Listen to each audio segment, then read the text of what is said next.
I used to work for a newspaper called the Orange County Register. I was there for about 6 years. And we had a really good parking ticket story. This was, I don't know if any of you all follow hockey.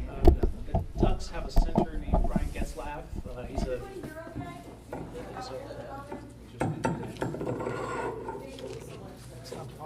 Does that work a little better? Okay. All right. Well, the Ducks have a center named Ryan Getzlaff, and the CHP, the California Highway Patrol, by coincidence, has a big Ducks fan, or I should say had a big Ducks fan in charge of the Orange County operation. And we got a tip one day from a mole, a very disgruntled CHP worker, that this captain had excused a couple of tickets for the Ducks player. You know, you think a hockey player making a couple $1 million could afford to pay his own tickets, but it turned out to be completely true. And this one is actually going to illustrate the opposite of the lesson I'm going to teach you today. This one was a story that came strictly on a tip from an insider, and we got the stories just by bluffing the command staff of the CHP. We had some really concrete details about where this meeting had taken place, what time, how the conversation had gone. And just by using those specifics that we had been told, we were able to get the command staff on the record to admit, yes, this all happened, and we had a great story on the front page of the paper. And I think a lot of you, when you think of investigative journalism, you probably picture things like that. You know, there's secret sources, tips, you know, all these meetings in underground garages, some kind of give and take with the people you're trying to catch. You try to catch them in a lie, a little bit of gotcha, and maybe there's subtleties of manipulation going on. Actually, that's almost never the case. Actually, it's far more boring than that. It takes a lot more hard work, and it's almost never would make for a good movie. What investigative reporting involves most of the time is a lot of reading. You talk to some people, but reading through a lot of reports, reading through public records, just going through documents, just poring over records and looking for things that just strike you as funny, as things that are unusual. It just requires a little bit of critical thinking in terms of, that seems strange, why is that cost going up so much? Why did this project go over budget? You just dig and keep asking questions until you get to what you're looking for. So that's kind of my way of saying that you can all be journalists. There is no license required to practice journalism in this country. There's not much special training. I went to journalism school, and I can tell you it's mainly for networking. There's not a whole lot they teach you there. They make you go down to the county records office, and you have to look for voter registration and real estate records, and you learn a little about the public records that are available. But there's not that much technical know-how necessary to do this. And that's all the more so now with all the modern technologies, with blogs available. Any one of you that really wants to do this, that wants to hold your local government accountable, you can do it. You don't even have to write in the traditional, mainstream format of just straight news reporting. You can combine opinion and factual reporting and present an honest, truthful picture of waste, fraud, and abuse at the local level. It doesn't require any expertise. Does anyone here have a blog by any chance? All right, 1, 2, excellent. Anyone who's ever thought about doing it? Starting one up, or? Yeah, okay, good. All right, we've got a couple. If you guys get a chance to meet each other, it'd be great, because it's really hard to do a blog on your own. It's one thing I want to say. Unless you've got a lot of time, a lot of inclination to do this, it's a lot of hard work. But if a couple of you team up together, it's actually, you can create something. It's not that difficult. Let me go over.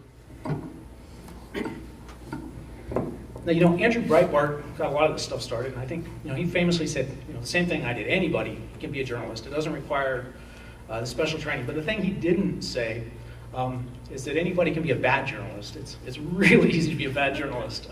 That's why there's so many of them. It's what you see a lot of times and consider just liberal bias. A lot of times it's just sloppiness, laziness, overwork, disinterest, mistaken assumptions. It's facts that just never enter into the person's worldview, so they never even think to examine it, that it might be true. And that produces a whole lot of bad journalism.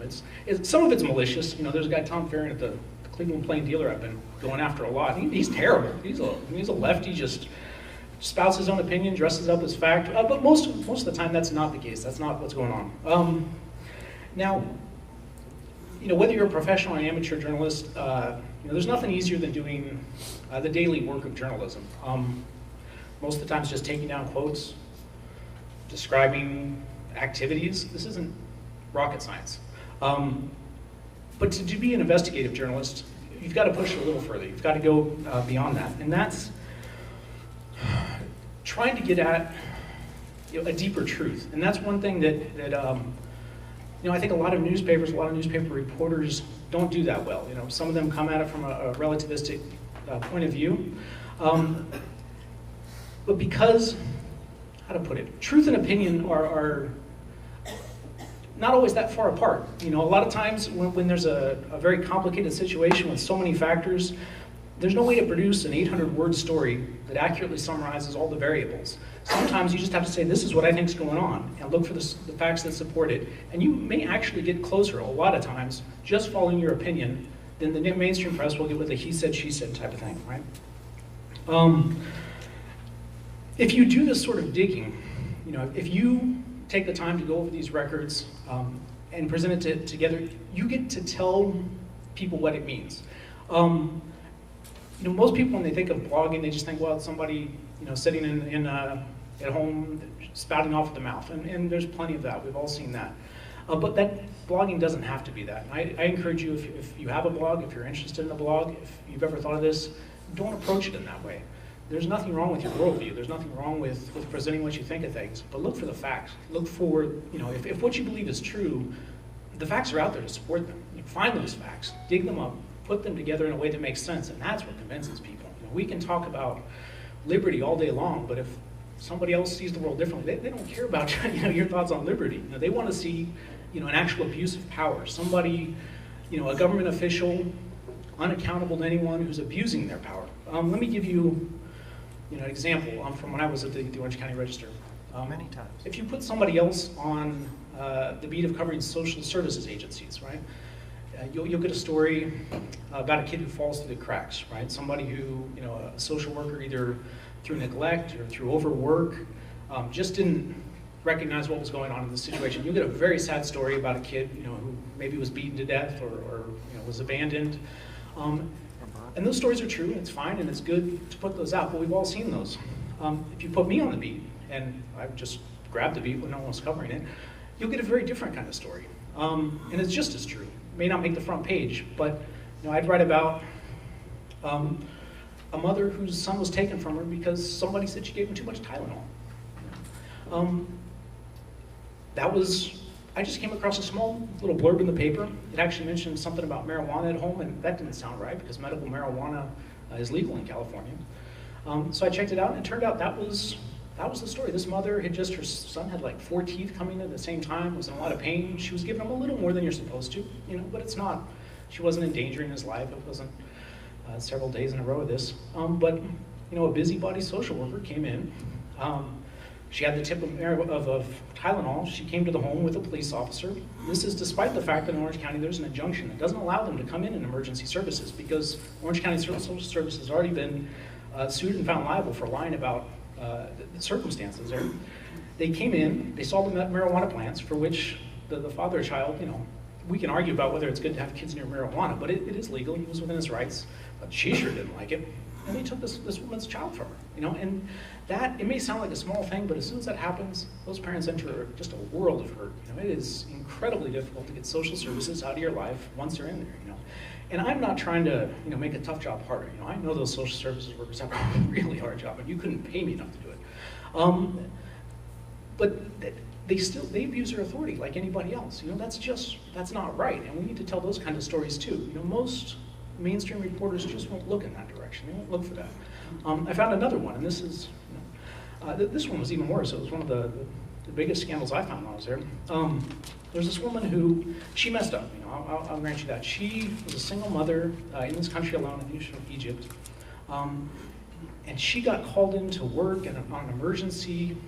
Her childcare had been canceled that week, and she did something really dumb. She left her kid alone for a couple of hours. He was 3, he was in a crib, he was safe, the windows were locked. Nobody should do this, right? It's a one-time thing though. Never had a chance to get the child back. Never, they set up all these reunion processes, but you get these hypercritical social workers who find that, well, you let him order off the adult menu at the IHOP. or your toilet water's blue, that's not safe, maybe you could drink it. And the thing, they throw all these different things at her. And when she finally gets before the judge, you know what the thing the judge cared about? That during one of these meetings with the social worker, they went to Dave & Buster's. Do we have Dave & Buster's in Cincinnati? You know, Yes. Video games and beer. And the kid was 5 by this time. She let him go into the men's room by himself, waited by the door. He came back out, you know, he wasn't off there. And the judge decided that was it. A, she took him to a place where there was alcohol, and B, he could have been molested in there, even though she was right by the door, according to the judge. And that was it, she lost the kid. Worse still, this was an amazing story. She never gave up hope. You know, she appealed this thing. She was strange and quirky, but she was something of an autistic genius. And she was writing these appeals to the Supreme Court. She never, ever gave up hope. And at one point, she contacted a private investigator to do some surveillance on the foster family. She wanted to make sure that the kid was safe. She wanted to know if he was doing anything wrong there. It turned into a thing where the foster parent, the police framed her for trying to kidnap the kid. Fortunately, they taped the entire encounter, and the whole time, every bit of the tape, she's turning the conversation back to, no, just do the surveillance. Just do the surveillance. I just want to know what's going on. And the private investigator and the undercover detective keep saying, well, you know, we could take them to Egypt for you, or what about if, you know, we went across to Mexico? This 15 different times on the tape, she turns it back, no, I just want the surveillance. They arrested her anyways, and tried to send her to prison for 20 years for trying to get her own son back. These are the stories. You can do these stories too. You know, it doesn't require, there's no inside dope, nobody's tipping you off. It just requires curiosity, pull up the court records, talk to the lawyers. If something just strikes you as funny in the paper, like, that's not right, that doesn't make any sense, how could that work? And you do a little research and you think you have something there, Mary Ellen is right. Give me a call, shoot me an email, I'll work with you. We can try to get the stories out there. I'm completely open and would love to do anything I can with any of you that find these stories. And they don't have to be that dramatic, you know, it doesn't, I give you a few examples of some of the worst abuses, but the more routine type stuff is, you know, they violate, you know, a local body will go into executive session, and you know they cut a deal with somebody, and you just can't get the proof. We've all seen this sort of thing. You know, there's probably not a story about the executive session violation, but if we can get anything about the deal they cut, about what's going on, about why they would do this, that's the kind of everyday abuse of power that we're happy to shine a light on. You know, because Mary Ellen is right, that when you focus something on it, that does change behavior. Now, how many of you have gone to your local city council meeting before? I see a show of hands. All right, got engaged. School boards? Oh. No? Okay, do you guys get up at the microphone and talk for, I don't know how much time they give you, 2 minutes, 3 minutes? Not anymore. Not anymore? Nah. They won't give you... Useless, they're rude. Oh. They don't listen to nothing. And that's one of the problems. Some places they'll actually jump, you know, just but most of the time they don't really care. Nah, they just turn their head, don't even listen. That's right. What are you going to do, right? That's one reason that the press can help, whether it's in your blog or whether it's an Ohio Watchdog. Just shining a light on what they're doing changes things. You know, fear of embarrassment is an incredibly powerful motivator, right? Why do people hate getting up here at a microphone? Fear of embarrassment. You're going to say something stupid or look ridiculous, and just, you know, something that they may justify in their own heads. When you just shine the light of this is what they did, a lot of times that solves all the problems. They just back off and stop doing it. Now, it's not a foolproof scenario. We all know officials who just charge through and do what they want, regardless, but it sure helps in the right direction.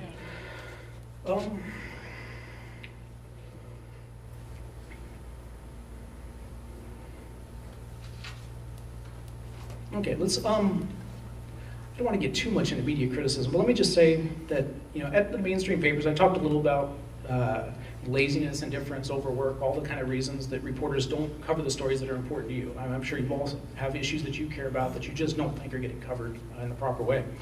One thing you're free from, if you go with us or if you go with a blog, is you're freed from, you know, all those worldviews, all those conceptions, all those limits that editors have. Because I tell you, there is just something about the institution of mainstream journalism that limits its truth-telling ability. It tries its best, but it's sort of like the courts, where, you know, there's only a little slice of evidence that gets presented to the jury because there's all these precedents about, well, that might be prejudicial, and you can't do that because of this rule. And they're all well-meaning rules, but what you end up with at the end is there's only the small slice of reality that's permissible or fit to print. It's the same sort of thing. Whereas if you're operating independently, you can write which as you fit. You know, you should still have the same commitment to honesty, even if it's your opinion. But you're not restricted by all those types of rules. Now, enough with the rant. There's sort of, journalists actually don't know that much. That's one of the other reasons that coverage is so often bad. You know, you're tossed into a brand new subject, you know nothing about it.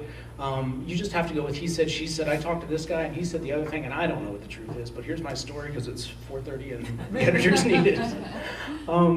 And it's you're either doing that or you actually do learn something about it and you learn that one side's telling the truth, but you still have to fit the old he said, she said, and you're publishing what you know are lies. It's a really difficult scenario.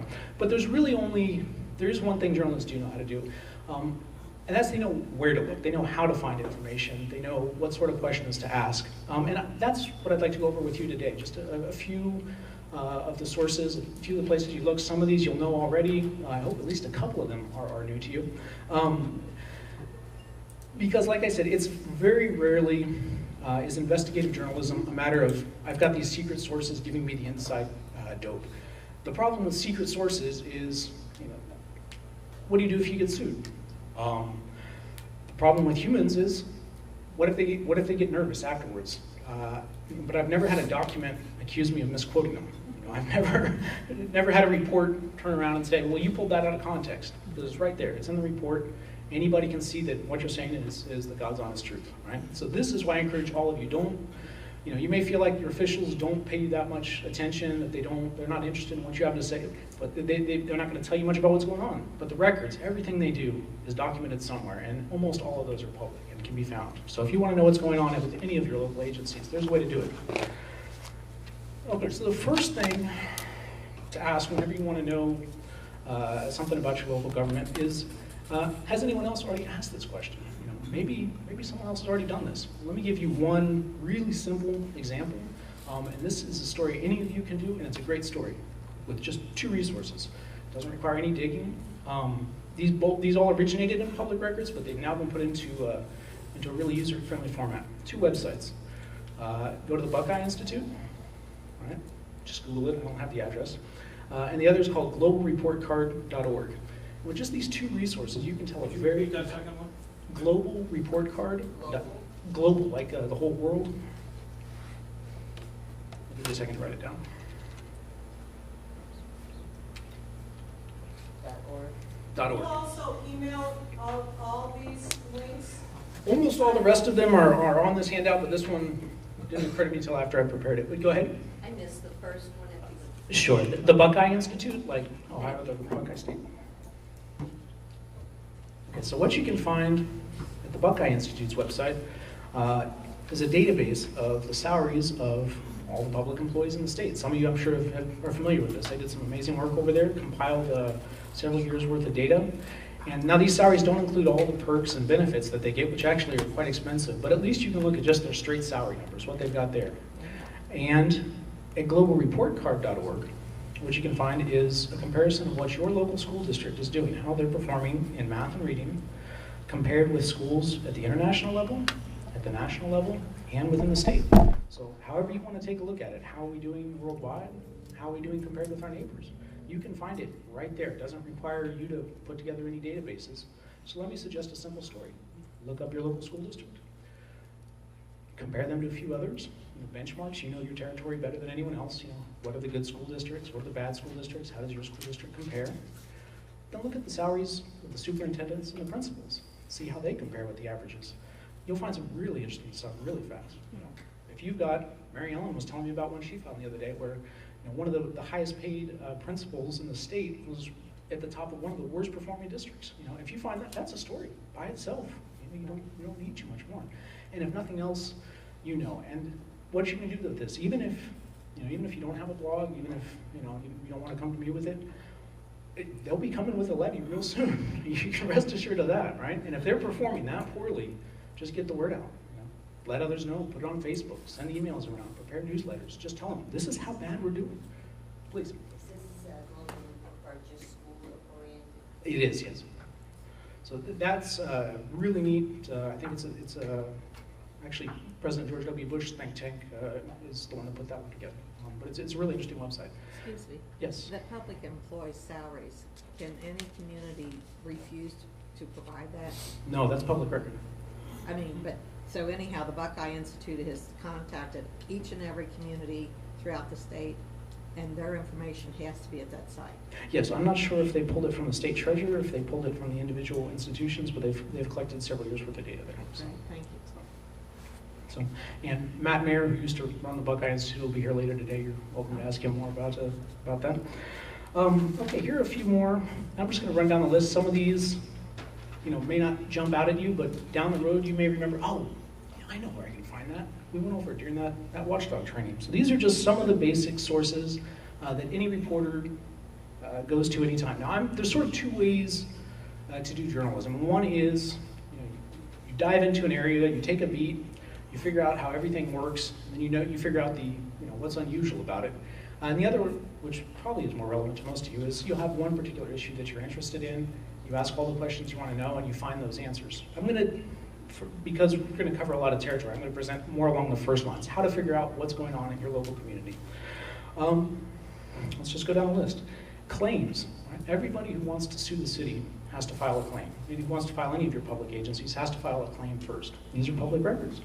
You can usually get them at the clerk's office. These will tell you all sorts of interesting things going on. Now, a lot of these are completely spurious claims. They're just people looking to make a quick buck, hoping for a settlement. But you'll also find some genuine outrages, some real neglect.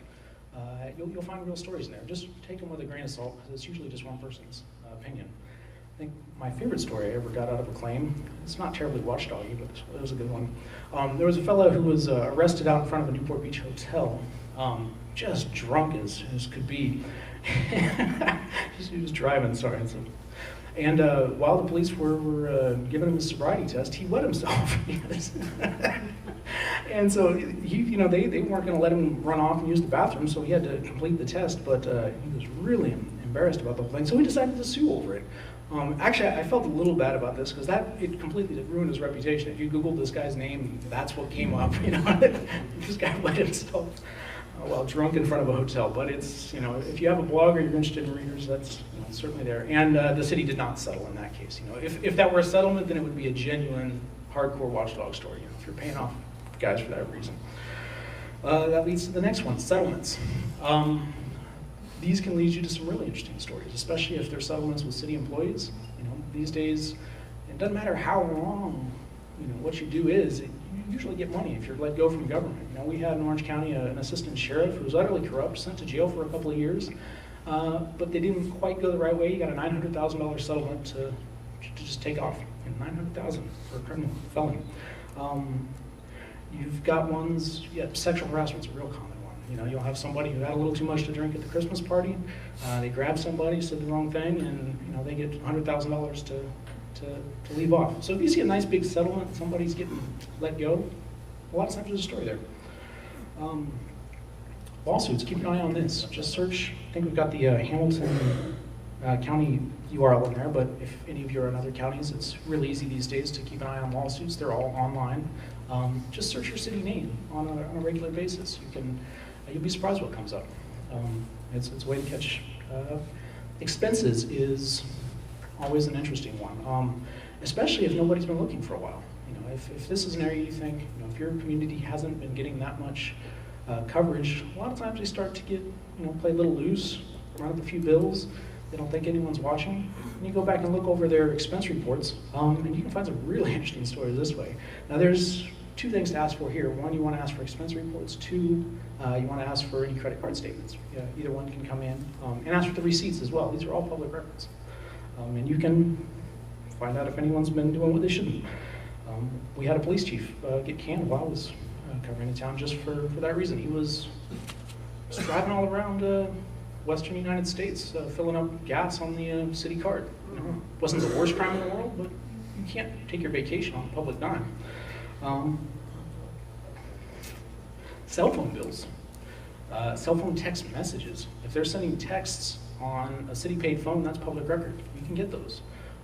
You can find all sorts of interesting details off of text messages. I've known of at least one football coach who got fired because someone asked for his text messages, and there was a lot of hanky-panky between him and the assistant.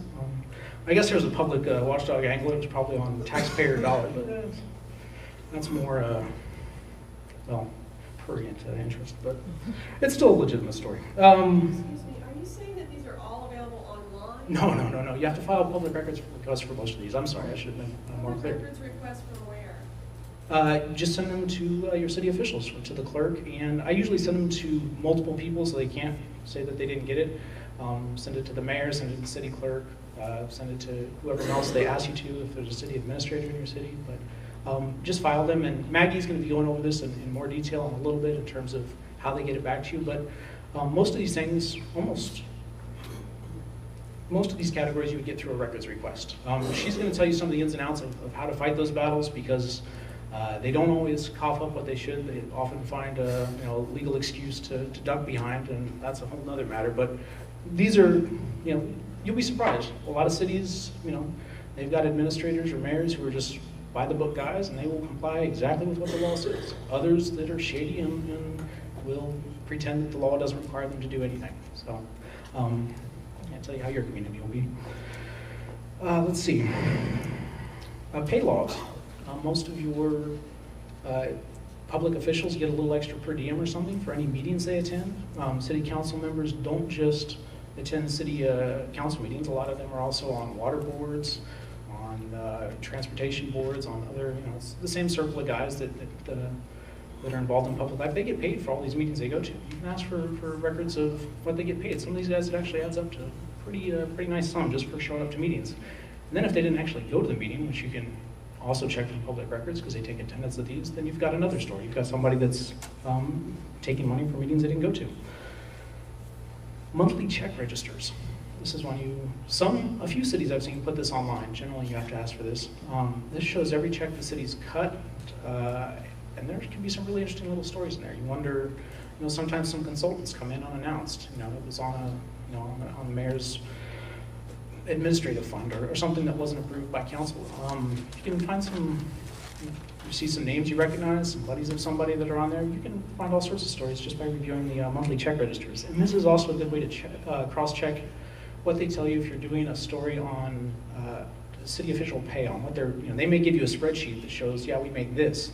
You can double check that by asking for the check registers. And then if they say, well, I make $150,000, and yet I'm gonna have to do math here. But say his biweekly check is for $10,000, you go, wait, that doesn't add up. 10,000 times 26 is 260. What's going on here? You told me he only makes 150. So it's just a way to double check the sort of things they tell you. Do you typically make an appointment to inspect, or do you request copies? That's a good question. And here is one area I'm not sure on Ohio. What I would do in California, I'm going to ask Maggie to clarify this point. Can you repeat the question? Yes, sorry. She wanted to know if I requested copies or if I make an appointment to inspect records. California law is what I know a lot better. And Maggie, I'll ask you to tell me what Ohio law is on this. The thing I ask is to ask for access or digital copies, because under California law, they have to give you digital copies for free if they have them, and they always have to give you free access. But if you just ask for copies straight up, a lot of times they'll hit you with some crazy fee right off. So always ask what they're thinking of charging you. If you say, I want everything on the so-and-so development, they may come back at you with 10,000 pages and ask for your 3 months of your mortgage payment. So be careful about what you ask for. Yeah, always ask to inspect first. Okay, good. Always ask to inspect first, Maggie said. Yes, and I did that, and I asked for unredacted copies, Mm-hmm. so that they didn't black out some things on there. And did they still redact it, or did they? No, but I was advised to put that in my letter. Okay, sounds like a solid tip. And If if you they. don't charge me over a certain amount, let Maggie me has know. a great presentation that she's gonna go, so I don't. Yeah, no, you're right. We don't want to get too much into the details right now. These are, because actually I've been in Ohio for about 2.5 months, so there may actually be a few things in this presentation that, because of municipal structures, don't line up exactly the same, but more or less they do. The public records laws are more or less identical, and we all have towns, counties, and state governments, so it's not terribly different. Not coming from Russia. Request for proposals. This is more if you're interested in a particular project that the city's trying to do. I wouldn't do this for everything in the city because you'll get tons and tons of documentation. But if you're very curious about a particular housing development, about a redevelopment project, ask for any RFPs the city's put out on this, and you can compare the bids that have come in. A lot of times it won't be the low bidder that gets the contract, and there can be a story there. Now, it's not automatically a story. The low bidder may have a history of, throwing comically low bids at everything just to try to get work. But often there is a story just in that. Health inspection reports. This one, poke around with it, have fun.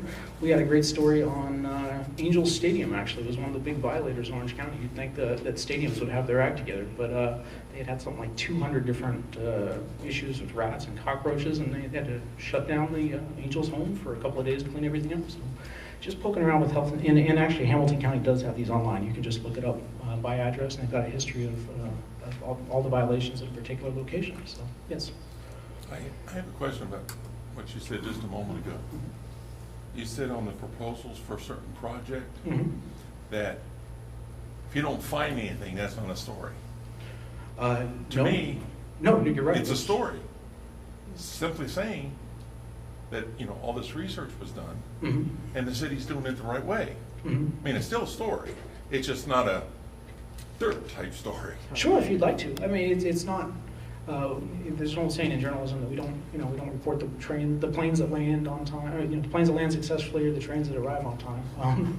It'd be a lot like that. If you'd like to, there's a way to do that sort of story, and I do it. A lot of times you can do a profile story. And you're right. We shouldn't just be always antagonistic towards government. There's some terrific public servants out there, and if you find one that's always brings its projects in on time, and saving the taxpayers' money, and stuff. But a lot of times there's a person behind that, and I tell the human story. So and so is doing a great job. Look at what he did. We check this out. Everything looks beautiful. So you're right. There is a story even there. But yeah, so you don't have to be negative. Records requests themselves. This one is actually a really interesting tip. Just send in a public record request asking for all the other public records requests that have come in the last 6 months or year. There may be stories you're interested in, but this is the way reporters steal each other's scoops. If you send that in, you'll find out that Joe Smith at the Inquirer is asking about some problem with the sewers, and maybe there's or somebody else is clearly thinks there's some funny business going on with a particular contract, and this can clue you into things that others are aware of that you may not know. So you may not make too many friends with Joe Smith at the Inquirer, but it's a completely legitimate way. And you know what, I found it really interesting in the story. You'll find sometimes that agencies are just always, do this in particular, sorry, let me just take one step back.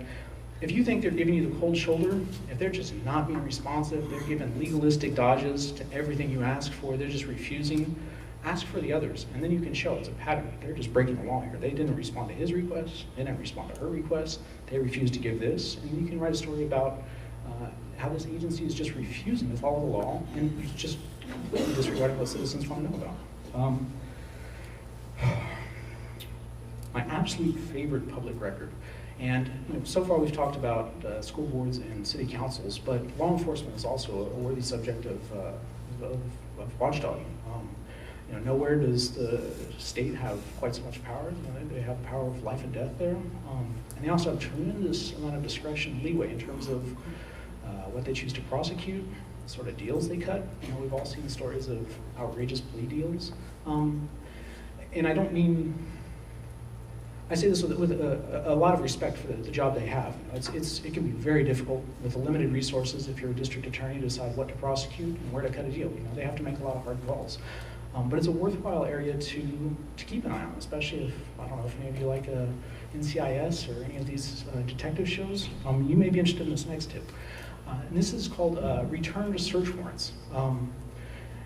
If you want to know what your police department is doing, if you want to know the sort of cases they're looking at, there's one way that's better than any others. Go down to the courthouse. You have to find out which particular branch they file at. But you can ask for any return search warrants they've turned in. Now, this is not an easy record to get despite its public. Well, let me start again. Whenever the police want to search your house, they have to establish probable cause. We know this, right? So the way they do this is they write out an affidavit listing what they know, why they think so-and-so is a bad guy, what they might find there. We have a confidential informant that told us that so-and-so is selling methamphetamine at this house, and we'd like to go search the house. After they go search the house, they have 10 days to return the search warrant, and then they give both the affidavit and the inventory of anything they've taken, and it becomes a public record there at the county, at the court. And not too many folks know about this, and don't worry, you're not going to blow any cover of confidential informants. The police are always careful to put CI number 1 or CI number 2. But you will find some really interesting stuff there, I promise. They lay out, for the most part, their whole case, what they've got. If there's a high-profile crime in your neighborhood, something that's really got your attention, and you want to know more, you can do a little bit of digging just this way. Now, the key is these are usually filed by address. They don't file them by name of the suspect. So if you want to find this, if you say there was a horrible shooting at 5435 Westchester Road, wait a little bit, then go ask the clerk for any warrants associated with 5435 Westchester Road. And a lot of times you'll come back empty. They may file the warrant another way. Sometimes they'll file it under, say, the address of the cell phone provider whose records they're seeking, and file it that way just so you can't find it. I got pretty, how to put it, on the one hand, Maggie's going to talk to you about the legalistic aspects of asking for these records, what you have a right to, what you don't have a right to. But there's also the human side to a lot of these records. The fact is, many of them they're bureaucrats. They don't have to answer to you. We've all been to the DMV. We've all been to these offices, and you know how you're treated there. It can be like that a lot of times dealing with public records. So there's the old adage about you get more flies with honey than vinegar. Is that how it is? It's really true when it comes to public records or any kind of records requests. If you go into a place and this is public record, give it to me. I have a right. Good luck. But if you're super nice, super sweet, treat them like they're doing you a big favor, you'll get a lot farther. And warrants are a really good example of this because if you go in the morning when everybody's coming out of getting their parking ticket heard and all the other little routine matters they deal with in the morning, there's a long line, and you start asking for records, they will find a reason not to. They have no shortage of reasons. Oh, that record's not here. That's in the archives. Sorry. Oh, so the person who authorizes that's sick today. They have no shortage of excuses to deny you what you want. So be nice to them. Ask sweetly, and if you're going for search warrants, go in the afternoons because they're less busy then. I developed relationships with some of them. Go to the small branch offices, the branch courts. Don't go downtown where it's always busy and people are less human. If you go to a sleepy little branch, chat up the clerk a little bit. They'll start doing things like bring out a nice big stack of warrants. And this was the joy of my old job. It's just read through everything all the local enforcement agencies were doing.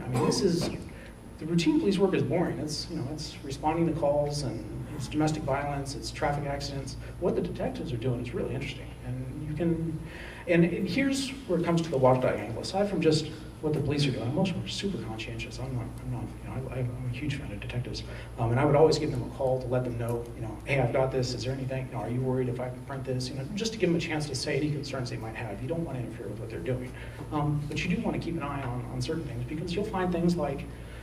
Search warrants, I found one where there was a really high-profile doctor in Orange County. He had, designed the whole 911 system, was a super prestigious surgeon, just all the awards and honors you could imagine, except he also liked little girls. And he had 2 adopted grandchildren and had done things to both of them. And they were going to let him off with, I think, 6 months of home arrest for this. And because, he's a big shot. He can afford a really high, his lawyer was the ex-wife of the district attorney, super high-profile lawyer. You come across these sort of things because you learn what they're investigating. You check out, well, whatever happened to that? Well, sometimes nothing happened, and you start to wonder why. So I know it may sound daunting to do these things, but if any of you want to take me up on this, I think you'll find it's worth your time. It's really interesting kind of reporting to do. You'll find any number of stories like that where it does change your view of law enforcement a little bit. You realize that a lot of what we think about law enforcement is shaped by all the TV shows and movies we've seen. Where they get them, they catch the bad guy, they're convicted, it ends. But you realize there's a huge. It's like a pyramid at every level. Some they never get a suspect. Some suspects they can't get enough evidence. Sometimes the evidence, some gets tossed.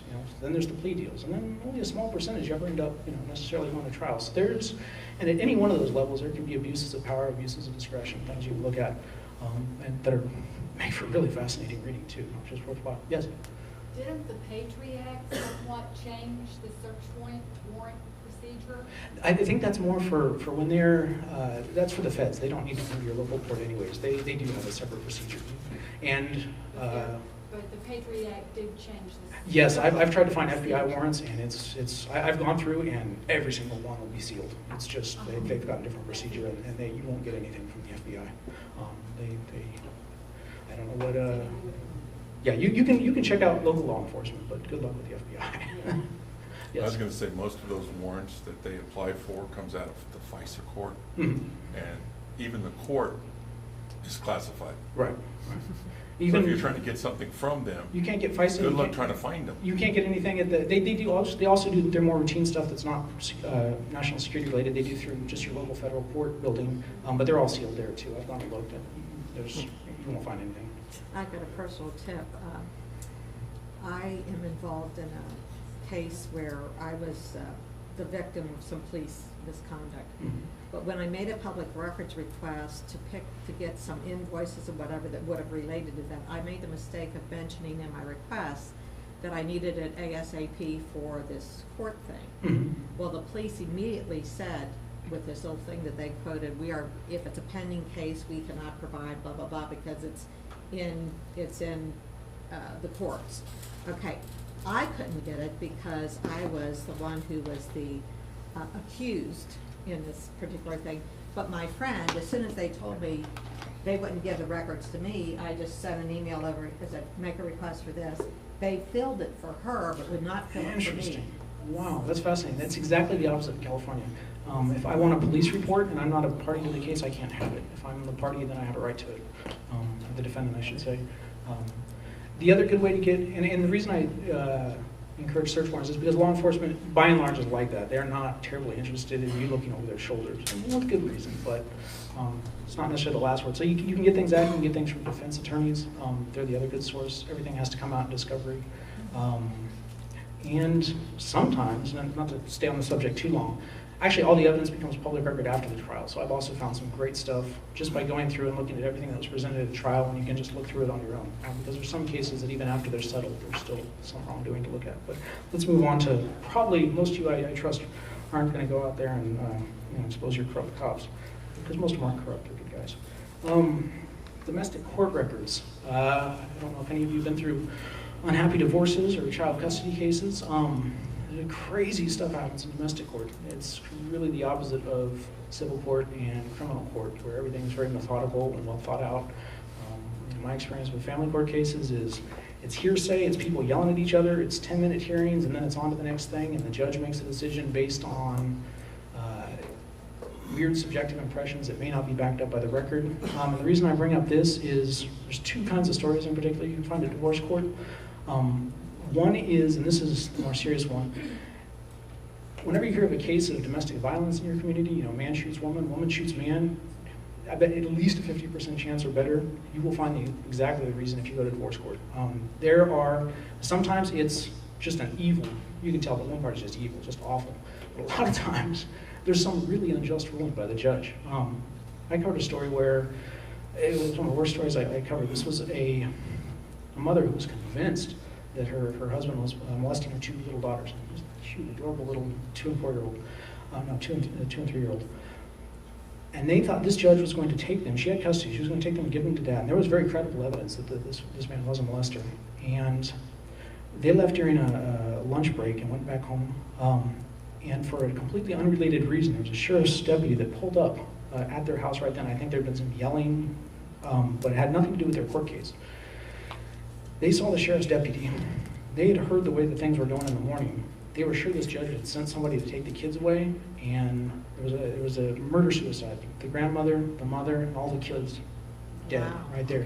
Just because this judge, they were so convinced that the father was a molester, they would rather all die than let the father have the kids. And the judge was, we dug in hard on this. Court transfers, also public record, you can get those.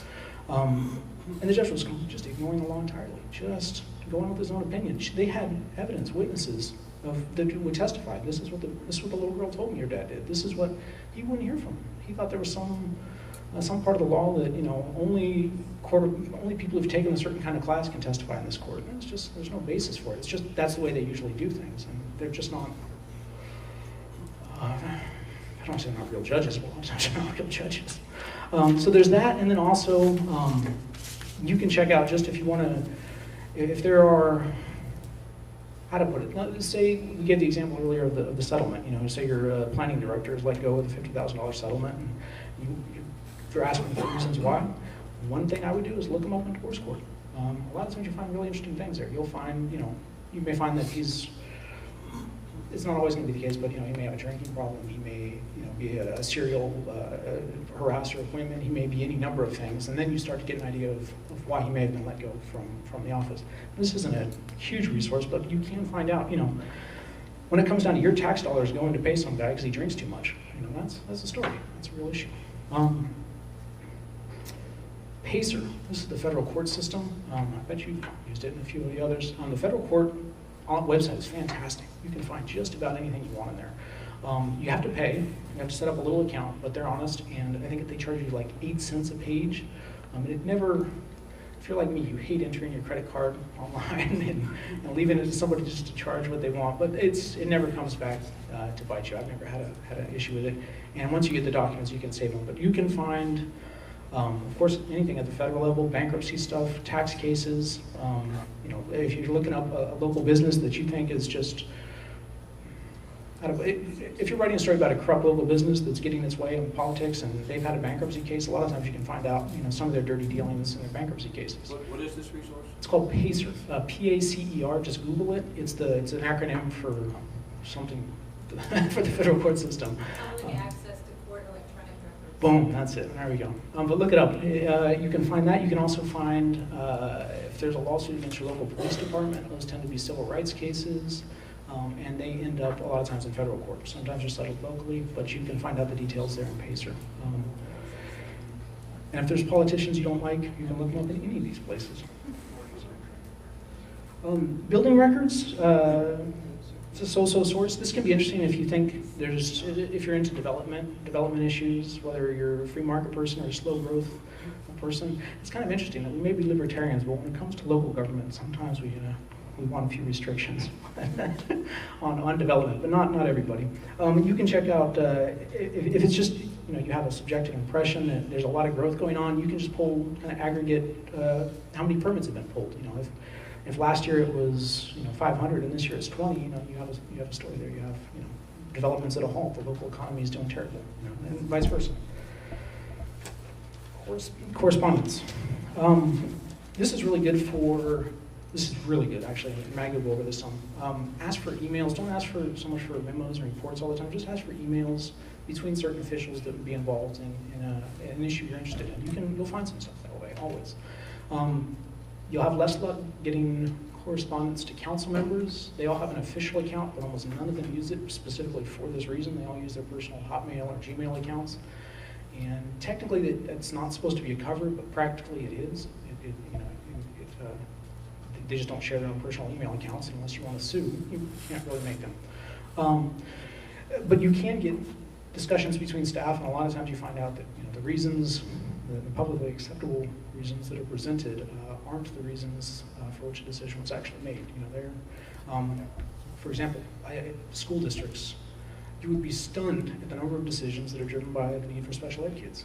You know, I mean, they will make decisions that affect everybody because they don't want to treat the special ed kids differently. And sometimes they should. You know, they should just put them on a different schedule or give them a special service, but they'll make everybody, you know, come in an hour later because, well, we need to bust the special ed. And I'm not picking on special ed kids at all. I'm just saying, you know, they're so concerned of getting nailed for that it's just one example of the sort of story you can find at your school district and that you will only find in internal correspondence. That will never show up in the official reports. Campaign financial disclosures. I bet most of you probably know how to do this. You know, pull these records, see who's given to who. I don't find that. I'm a bit of a skeptic on this. I don't think that just because somebody gets $200 from somebody, they're going to do their bidding. I mean, that's just our political system is a little bit. It's a little dirty. Money's a little dirty. It is, but what it does show you, and this is inarguable, is it does show you connections. It does show you who knows who, who's related to who might be really good friends. But I'd encourage any of you to resist doing the, somebody got $100 from somebody, so that's clearly why they're doing this awful thing. It's kind of to me, it's a little bit of a cheap shot to say anyone sells for 100. At least a couple grand. Would you be upset if that $100 was taxpayer money donated to a candidate? Yeah, well, that would be illegal, I presume. You shouldn't be giving. Yeah. Precisely. Yeah, that would definitely be a story. I mean, even though it's $100. Even though it's $100, you shouldn't be giving public money to campaigns at all. I need to talk to you. Okay. Yeah, that's a story in any amount. But just because the local building trade union or the local contractor gives $100 to a candidate doesn't mean it's anything to say. Okay, here's the one that's the least fun, but the one that will actually tell you the most about how your government is run. Who's spent time reading a CAFR, Comprehensive Annual Financial Report? Maggie has. Anybody else? Comprehensive. All right, we've got a couple here. Comprehensive Annual Financial Report, generally known by CAFR. It's like the budget, but it's the document they do at the end of the year. About 6 months afterwards, it tells you where the money actually went. They're dense. They're written in terrible English, bureaucratese. They're 200 pages long, but everything you really want to know about how your city operates is in there. It all comes down to the money. You probably won't get too far if you, pick one up, poke around, see what you find. By itself, it will generally be a little bit intimidating.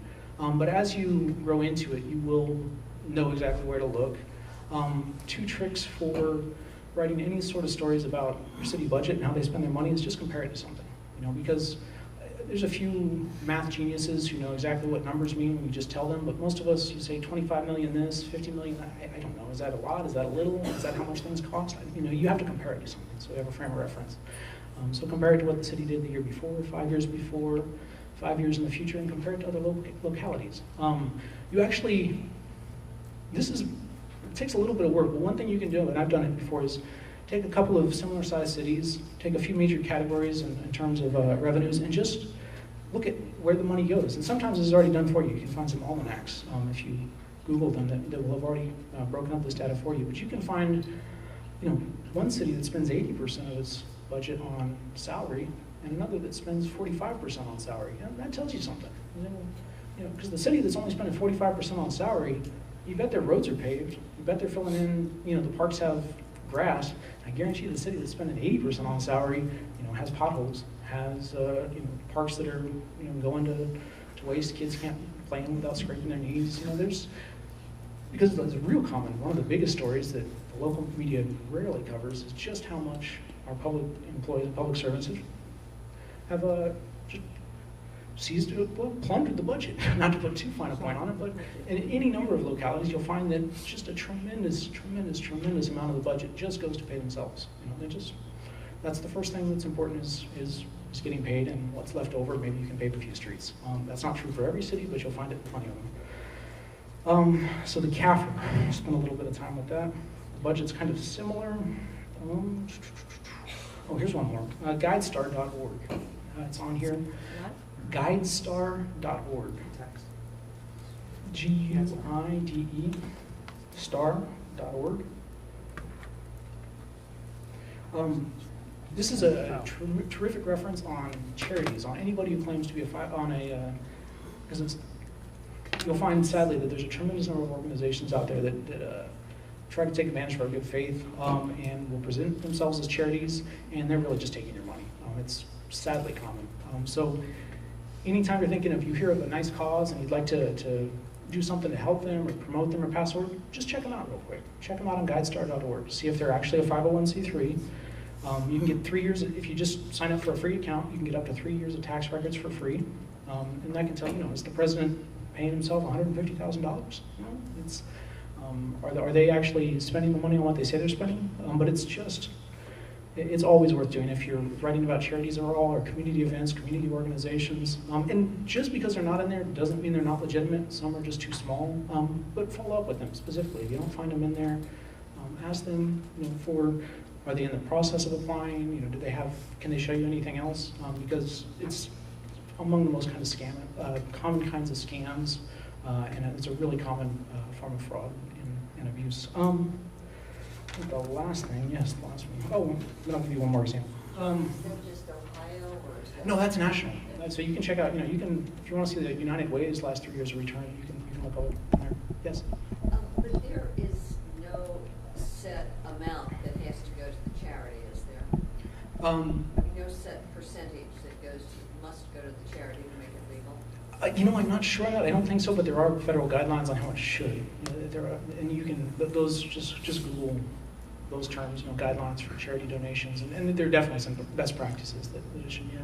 One other point. Oh, you can get both tax returns, and one other bit of federal law is that if anyone with 501c3 status, if they have conducted any audits, internal audits, they have to disclose those as part of their 501c3 status. So it doesn't always work for Chamber of Commerce's because they're usually 501c4s like us.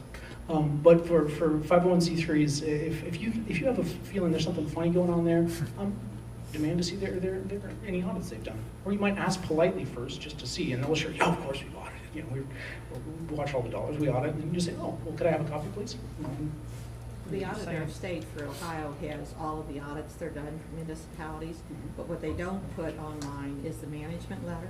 And the management letter usually has a lot more dirt in terms of what they need to fix. But so I've made requests to the state of Ohio auditor for the management letters. We had a new village manager, so I even got the management reports of the 2 prior places where she worked. And it was unbelievable when we were able to see that she really was not a good financial manager. She never fixed things from one audit to the next. And that was what was interesting, is that to see that in one audit they said fix this, this, this, this. The next year, same thing, fix this, this, this, this. Third year, fix this, this, this, this. She kept her job, but it was very enlightening. That's a terrific story. That's a really interesting example, and I'll be checking out myself, because if you do, I have checked Dave Yost's site, and like so many types of official correspondence, if there's something wrong, it's buried, and it's in some really anodyne language that makes it sound that it'll be, well, some standard wasn't quite met, and it sounds very minor, and it could be their coded way of saying, actually, everything's about to explode, and we're all going to die. But they pick some really funny language to say that in. Yes? What was that? The management letter. If you're interested in, if the state auditor has audited your city and you looked at the report and didn't, it wasn't that clear, ask for the management letter, because that's sort of the executive summary, I take it, where they tell them exactly what it is they'll actually have, after they've done the audit, they'll have someone come back and meet with the village manager face to face, especially if there's, forget the term that they use it, but if it's something that's really critical, because I went to one of these meetings thinking this would be a public meeting to sit in. I knew when it was happening. I knew public officials were going to be there. But they said I was not allowed to come into the meeting because it was the auditor's office that called the meeting. It wasn't the public officials. And I don't think that was correct. But they said they were going to have me arrested if I didn't leave. So I left. Wow. Oh man, this is one more reason it's so good to have blogs, or to team up, or to have some connection in the media, or to have a connection with a blogger, because this sort of thing they just are more reluctant to do when it gets out there. But if it's just you, they can stiff arm you. But if they think other people are going to find out about it, they show you a little more respect sometimes. I've never been told to get out of a meeting, although I haven't used private property before. All right, one last example is a story I included of my own, not to tout my own horn. And this is, on the one hand, this is a story that anybody can do with public records, but it's also an example, one last reason why it is good to publish your stuff. I mean, it's great to use Facebook. We can all use Facebook, get the word out that way. It's great to prepare newsletters. If that's your thing, terrific. This is all really useful engagement with the civic process. If you're thinking of taking that next leap and trying to write, it's worth doing. You can do it. And you can get this sort of story if you're writing that you may not be able to just through public records. Now, I'll give you an example. If you go through this, it's not bad. It's kind of, if you read just the first couple lines, you get an idea of what it is. A Costa Mesa firefighter got an award of $39,590 because his work boots hurt his feet working. Another firefighter twisted his knee in 1991 by walking downstairs and turning left. The bill, $96,000. The city is still paying for it. And this is just, a compendium of examples like this. A kid jumps on somebody's back, or a firefighter claims repetitive stress injury because he has to check the rearview mirror like that. It's just blatant abuse, not even trying to talk it. And the story gets into some of the reasons for it. I got this one because I write about this sort of stuff, and there was a city councilman in this city. I shouldn't have revealed my source, but whatever. You guys aren't going to tell anyone. There was a city councilman in this city who was fed up with it, and they had brought in some management analysts, some consultants, and in reviewing their HR procedures, this Excel spreadsheet where all these interesting notations popped up, and it had been buried there in the HR office. Only one person knew about it, and suddenly he had a copy of it, and he wanted to do something about it. He thought this was an outrage. Here they are trying to cut costs, and people are getting $100,000 for saying their neck hurts. He gave it to me, and by itself, I can't do a story just with that. I have to put all the dressing on. 12% of the city's claims go to the appeals board, and all the sort of facts you want. But the real story here is in the examples. It's in all these sort of things. And I asked the city for exactly what I just received. I tried to go through the proper channels. I submitted a public records request, in real general terms, asking for, anything having to do with workers' compensation appeals, disability claims, any databases, hint, that would, record these, any Excel spreadsheets that might cover this particular period, even almost exactly specifying the specific record I was looking for. And this was a fairly compliant city as far as cities go. They still didn't give me this, I'll tell you that.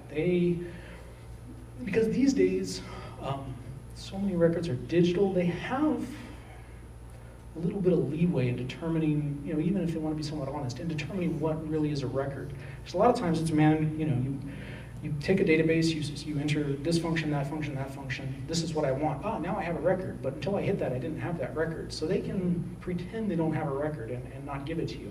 But because I was writing this sort of story somewhat often, you get the leaks, you get the extra stuff. It's not all, the elbow grease, the pouring over records. Sometimes it's just right in your lap. Here's the good stuff. All you have to do is, put the proper frame, explain why it's happening, and you've got a terrific story. This one was, they had me on TV talking about it, and other papers were picking up on it. It affected the public discussion, because this is right in, well, I won't get into all the context, but it's the sort of story that we should all be doing. It's classic waste, fraud, and abuse, and I guarantee you, in your cities, there are public employees that are abusing the disability process just as much as these guys were. It's nothing particular to that city. Any questions beyond the ones we've gone over so far? Yes? The old 6 general principles of reporting, who, what, when, where, how, and why. Yes. You might comment on that if there's anything more to do. Yes, they are oldies but goodies.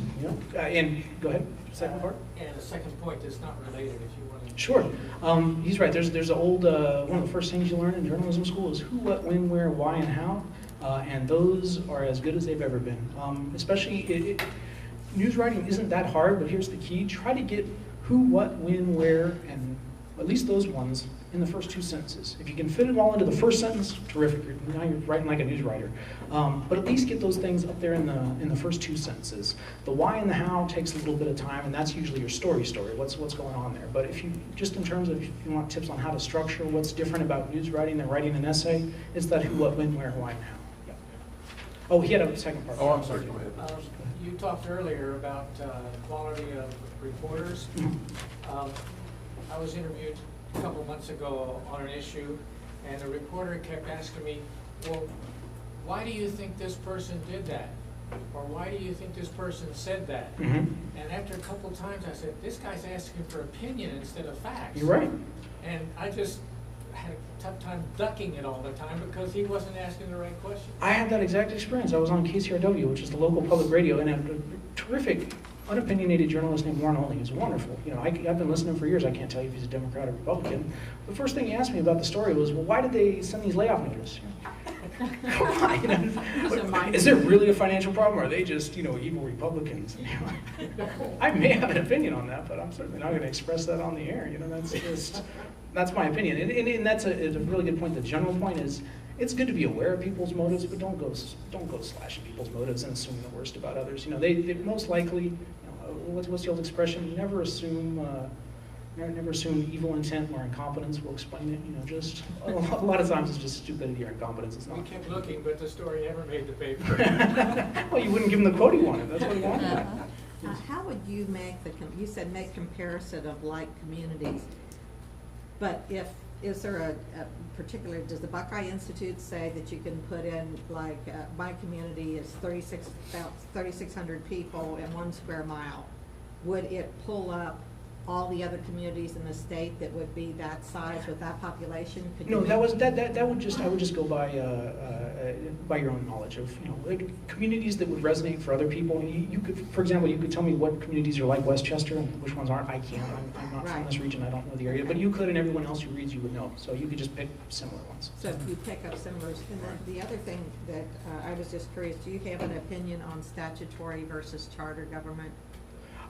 Just in Orange County, I'm a fan of charter just because in dealing with unions, you need as much local control as possible generally, and when you have to deal with state regulations, it gets really hard to run your own government. So that's my preference, but it's not that. Yep. I was gonna make a suggestion on follow-up to what you said about the first 2 sentences. A great many people read a great many articles, and generally, they will read the first paragraph. Mhm. And if it doesn't trip their trigger, Mhm. they're not gonna read the rest. Good point. And that's more true now than it ever was. You know, you're not just competing against other articles in the newspaper. There's the whole internet out there, and you need to tell people right away what you're writing about and what your topic is, and what you would like them to invest the next 10 minutes in reading. And if you start with the discursive, well, I was down by City Hall the other day and I ran into a friend, and next, you know, Yeah. that's. Yep. You know, you were talking about secret sources, but you need sources besides documents. You need some people. You made reference to a councilman you were revealing your source, but I didn't give you the name, but yeah, it was a finding councilman. disgruntled government employees or public officials who can leak you public documents, show you, tell you where those documents are. How do you develop those sources? You hang out in bars? Do you do happy feature stories on somebody just to cultivate them as a source, and then they leak you stuff? I mean, how do you do it? You want to know the good stuff, all the dirt, and all the political aspects. I used to hang out in bars, and I used to get stories that way. I quit drinking a couple years ago, but I don't do that anymore. Family man now. But really, a lot of times it just, and here's an advantage you have.